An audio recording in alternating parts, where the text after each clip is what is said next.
Hey guys, this is RC Mustsee and welcome back to the channel. Thanks for watching. Today is a rainy, windy day here on the Jersey coast, so I figured I would do a bit of studio work. Crummy weather, yes, but it is perhaps every RC enthusiast's favorite day, New Parts Day! Okay, maybe not as good as New RC Day, but still awesome. So that means I can continue the rehab of my used Traxxas Slash I got on eBay. Specifically the rear end of the truck. The business end here. Now, there's a lot going on here. I'm not going to go through all the components, but basically we want this part of the truck to be running optimally because after all, this is what makes the thing move. You also might notice that it's nice and shiny and new, and that's because I had to re-record this because the first one I did vanished. So look at it. Ooh, shiny. Wouldn't you like to know how that happened? Keep watching. My initial inspection uncovered a few problems on this truck. First, the right shock shaft was clearly bent, which was obviously caused by a big impact back here. That's going to cause that shock to function poorly as it cycles through its stroke. Luckily, I already had a set of shafts that I had bought for my 4x4 model, so I replaced that off camera. Take a look at the bent shaft here. So you can see it's clearly bent from some kind of impact. Check that out compared to the nice new shiny one there. Easy replacement. Also, when I bought my Slashes, I got a big bag of these ball rod ends. Because I noticed as I was using it, it was definitely taking a beating, especially the lower ones on the shocks, because the dirt and gravel is slamming into that, and that definitely would wear out. I could see that failing. So when I replaced the shaft, I put a new ball rod end on there too, just for good measure. So we'll do that on the left side as well. I still have to service the left shock, so I'll quickly do that for you. Just want to point out again, this video isn't really like a how-to, more just a chronicle of the rehab of this truck. I'm definitely learning as I go here, so if you guys have any suggestions or constructive comments, please leave them below. Oh, and don't forget to like and subscribe if you haven't already. I can see this shoulder screw here has been replaced in the past, and the guy used a Phillips head instead of a metric bolt, but no big deal.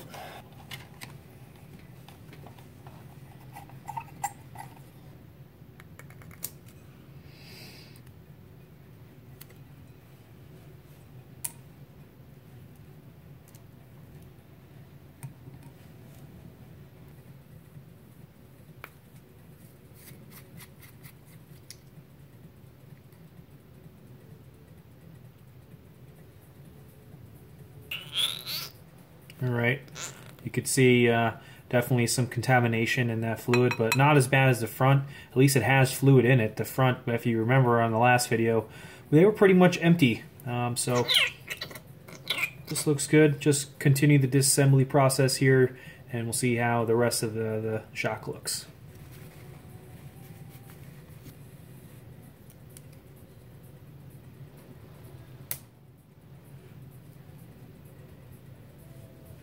Looking at this further, this shaft is definitely taken some damage. It's not smooth. It not only has pitting on the surface, but I can tell it's been bent and then re-bent back into place. So I guess I'll just have to use my other shaft and replace that one as well if we want this thing to be working the way it should. So no big deal. We'll just go ahead and replace that.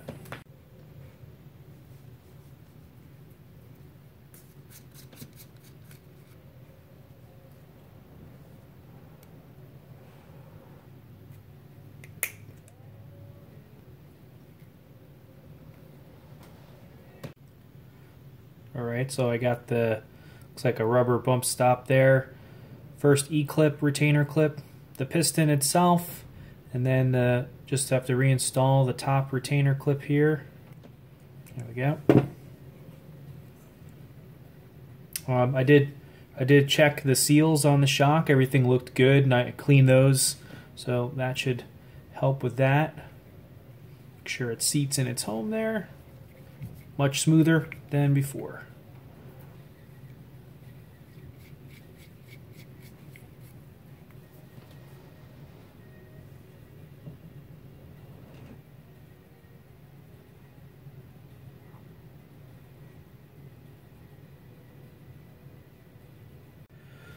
I also got myself a set of these nice aluminum shock caps from Traxxas.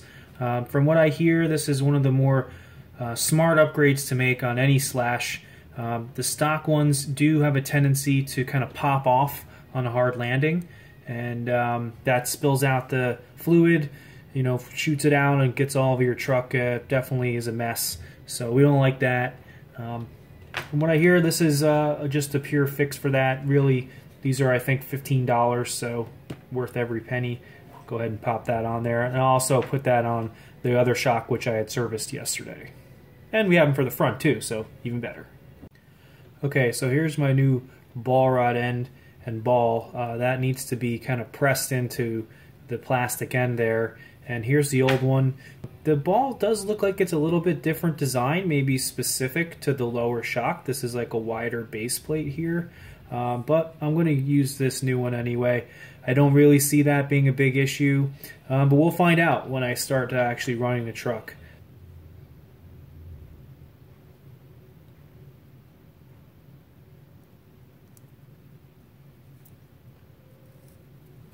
Shiny. And there we go. Nicely refurbished shock. Okay, so the next step I'm going to do here is check out our slipper clutch. You know, if you don't know already, that's just a little mechanism that essentially connects the motor to your drivetrain, your transmission, and that is there to basically save your transmission in case of you know, sudden power jolts. It won't grind the gears, and it essentially slips. And what slips, there's pads in there that rub on a plate, and that's all held together in tension with a screw and a spring.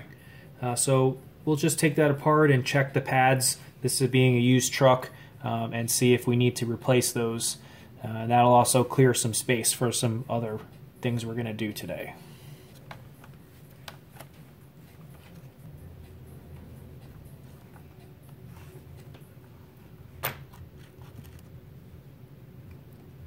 Okay, so you could see the pads there.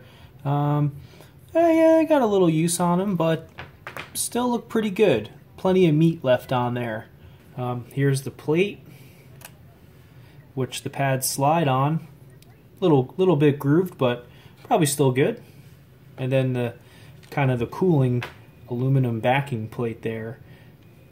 This is held on to the shaft with a pin here. That pin looks pretty good. And I'm spinning the transmission. Sounds pretty good. I don't hear anything. Still haven't decided whether I'm going to split open the transmission. Probably should, but maybe not today. Have other stuff to get done. Now that we took that off, we can also check out the pinion gear that is attached to the motor and how the state that that's in. And again, it looks like it's been used, but I don't see any broken teeth, or it's not really worn down too badly. So that's a good thing.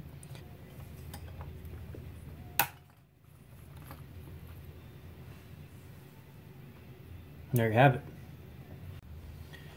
I'm also going to take this motor out. When I had initially used it, it sounded pretty rough, so I figured I would just replace it. I considered putting a nice new one in, maybe converting to brushless on this truck, but I didn't want to spend a ton of money, and this motor is pretty solid from what I hear and is actually very cheap. I think it was $15 to replace, so why not? I'm trying to keep this build on the affordable side, so we'll just pop that out. We will get to replacing it in a bit, so here we go.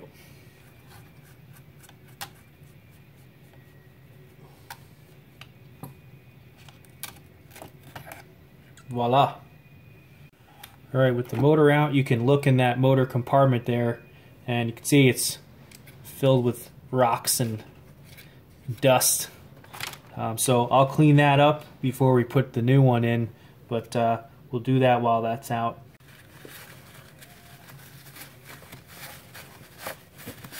Alright, so the next step in our process here is dealing with the drive shafts here a lot, and you can see on this one that it's pretty scarred up, and bend through a lot. So again, my kit came with several sets of those, so that's very good. But looking online, I did see that you can get these output yokes in hardened steel. You know, I don't know how smart that is to put a steel yoke and still have a plastic shaft, but hey, it can't hurt. I can see that, you know, these stock ones get really beat up, so maybe if those are a little stiffer, they'll last a little bit longer. That's the part number 4628X. It is shiny, I'll give it that. And who doesn't like shiny? So let's put them on.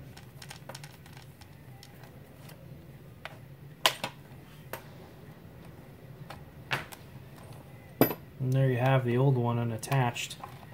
Just got to do the other side. So here's our steel yoke and the male end of the new half shaft. It looks to me like it just kind of pops into place there. There we go. And the new yokes have two small grub screws that hold it on. I'm kind of torn which one I should go with, but maybe I'll just go with what it was designed to use. So I'm noticing with the new yokes and the kind of replacement half shafts that the little end here, there's just an absolute ton of play in that. I don't know if you can see that. Almost like at least 2 millimeters of play on either side, and these look like they're kind of undersized for the plastic ones. Maybe I should have bought the corresponding steel half shafts that would fit better, but I know that using the truck with that much play in there is going to rip that right out of there. These are just flimsy plastic, so maybe I'll put a couple small washers to eliminate as much of that as I can, but I'll have to look into that and see. After all, these were free, so if I have to spend a little more to get better shafts, I will. So let me go ahead and do that. Okay, so I've installed a couple little washers between the shaft and the yoke. That has taken out all of the play there. It still seems undersized, the pin, but at least now it's not wobbling around and trying to rip itself apart. But time will tell how that works out. Alright, so to complete the drivetrain assembly here, I would need to replace this to the kind of the female end, and here's the hub. The previous owner had already replaced these with nice Traxxas aluminum ones, but here's another thing I noticed when I first got the truck. I don't know if you can see, just an absolute load of movement there, and I'm 99.9% sure that this outside bearing is toasted. Yep, I can see it, the pieces. So we'll pop some new bearings into this caster block here and replace all these parts in the driveline, and that should give it a nice brand new setup. So let's do that.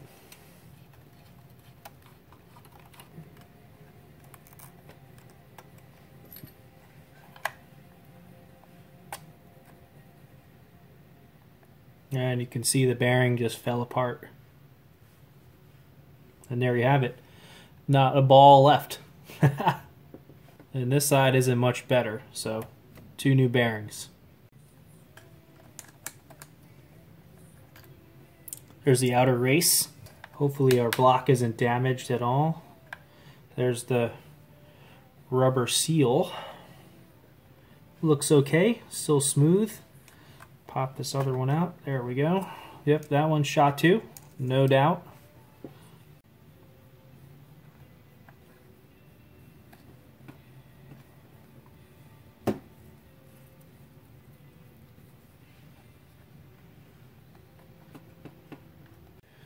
Okay guys, there you have it. The completed new drive shaft. Our washers in there on this side because there was a ton of movement in there too. I don't know, we'll see how it holds up over time, but that's one side done. I also took the time to take the pin out and kind of clean out the inside here. Got brand new bearings in there, just have to reassemble it and should be good to go. I am going to use the long pins for the drive shaft. These are actually the ones listed as heavy duty, as opposed to the 2 grub screws that come with the kit.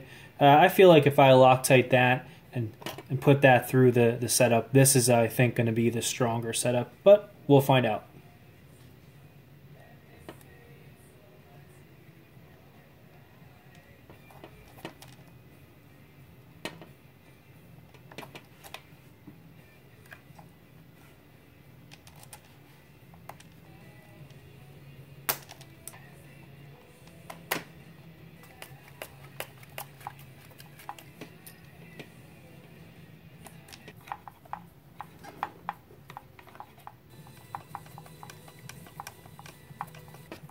There you have it, the complete refurbished drivetrain and left side shock. Now we gotta do the other side. But using the magic of video, we can have it done instantly. Just like, and it's all done. Isn't that nice? You know, once you do one side, you kind of get the hang of it, and then the build starts going a little quicker. But there we have it. 2 new drive shafts, new hardened steel yokes, everything cleaned up. I installed the other RPM caster block here that came with my kit. Got the other blue shock cap on here, so man, this back end is feeling real nice. Alright, so now that we got the drivetrain set up, let's look at our new motor here. Again, here it is. This is just the direct replacement of what came stock in the truck. The Titan 12-turn 550 size motor. You can see here it is, the new one, nice and shiny. And when you spin it, nice and quiet, nice and smooth. Compared with the old one, there you can hear it. I don't know if that's the bearings or the brushes in there, but as far as I know, these aren't really rebuildable. That's why they're so cheap. So, like everything else in our society, when you're done, just throw it away. The motor's loosely mounted in there. Just got to put the slipper clutch assembly back on here, and then we can mesh it up. Just took the seal off the bearing here, and I'm just going to shoot a little bit of oil into here, just for good measure. Just going to kind of do it loosely for now, and then let's get that pinion gear back on there, and then should be kind of ready to hook it up. Alright guys, so got the pinion and the spur gear here. I think I got it pretty good. I know there's tricks you see online about how to do it. Run a piece of paper between the 2 gears and then tighten it up. But I don't know, that sounds kind of hokey to me. I think basically you just kind of push the gear up to the other gear. Obviously you don't want it to be slammed into it because it's going to chew up the plastic gear, and you don't want it to be too loose because then it won't bite enough and you'll just round out the gear through hard use. So I just kind of push it up there, look at it, make sure it looks pretty good, and it's not binding up, and then go ahead and tighten up those mounts, so that they're good and snug. Alright, so after we get that all hooked up, go ahead and clip in the leads. You're not going to want to just set it up in there and go rip around the yard as fast as you can. You're supposed to break these motors in, these brushed motors. I know that you can dip it in a cup of water and let it run on a couple 9-volt batteries or something like that. And the water is supposed to help clean off the carbon as the brushes break in.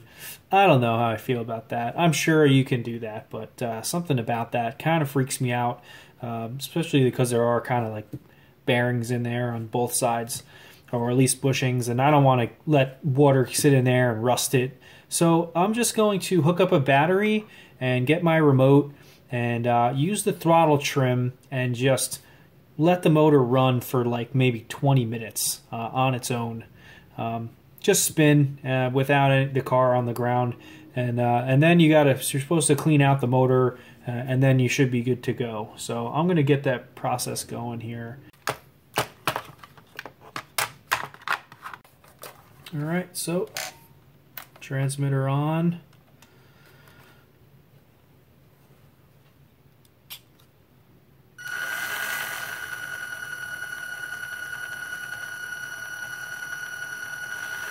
There we go. Just let that run for a bit. Using a smaller battery, only 7.4 volt, I think. And just let it run for a while, really slow. So, see you in about 20 minutes. Break in, damn it! Alright, so it's been about 25 minutes. I think I'm going to stop at the card here. Shut her down. Transmitter off. And from what I've seen, the motor should be taken out and then kind of sprayed clean and then re-lubricated after that. So I'll go ahead and do that.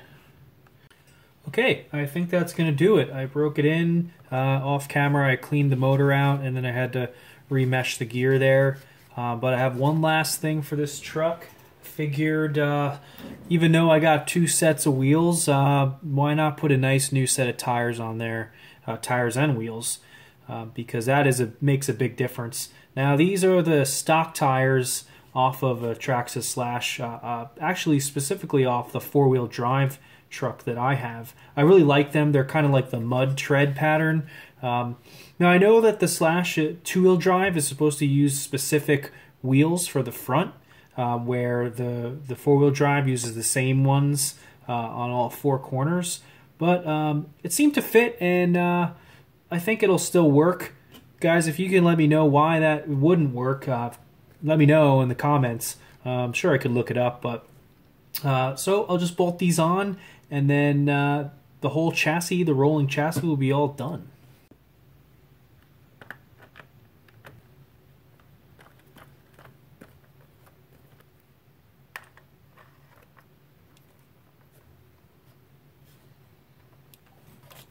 All right, there we have it. That was a lot to do in one day, I know that. But man, compared to when I got this truck, it does seem really good. Not going to say it's perfect, and I'm just thinking now that I realize that I've never actually even driven this truck, so the ESC could be bad, the receiver could be bad, I don't know. Hopefully they're still good, but I do kind of want to let some of the Loctite cure that I put on the axle stubs and all that stuff. So I think tomorrow we'll actually get out and run with it. I do have a new body that I'm going to be painting just for this truck. So that'll probably be the next episode, and then we can call it complete. Probably won't run it on camera until that is done. But so here it is, the 2-wheel drive Slash. Seems to be up and running. Thank you guys for watching, and stay tuned for the next episode. I promise we'll not only paint the body, but also definitely get some runtime with it. And let's keep our fingers crossed and hope everything works out for the best and everything still works. All right, thanks for watching RC Must See. See you next time. Cheers.